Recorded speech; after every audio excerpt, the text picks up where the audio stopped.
السلام عليكم ورحمة الله وبركاته. معكم يوسف عصام، واليوم عندنا فيديو جديد. اليوم عندنا فيديو شرح درس السراخس. دراسة نبات السرخس.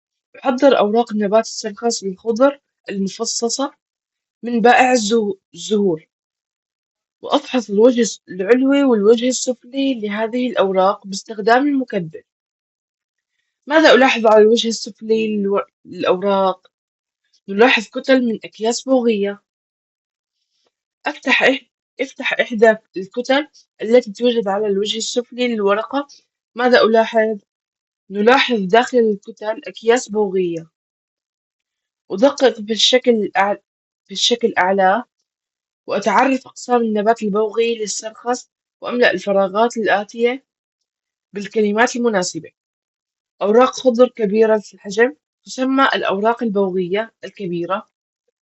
يوجد على سطحها السفلي كتل صفراء اللون بداخلها أكياس بوغية تحوي الأبواق.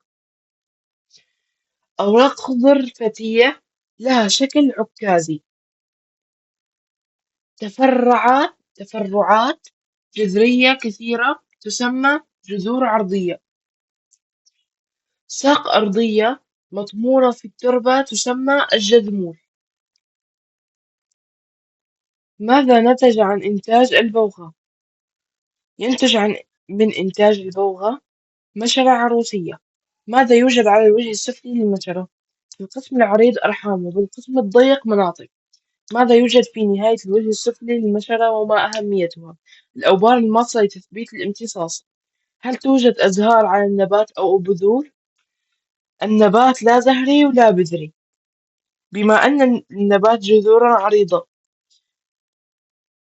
فهي تمتص الماء والأملاح المعدنية، فكيف تصعد إلى الأوراق؟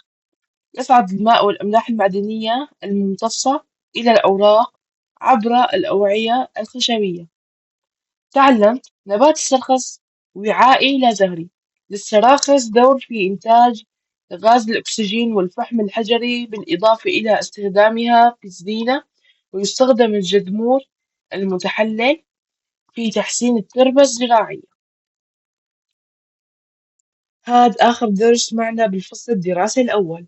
نلقاكم بالفصل الثاني بإذن الله، وشكرا لمتابعتكم. لا تنسوا اللايك والاشتراك في القناة وتفعيل الجرس كي لا يفوتكم كل جديد.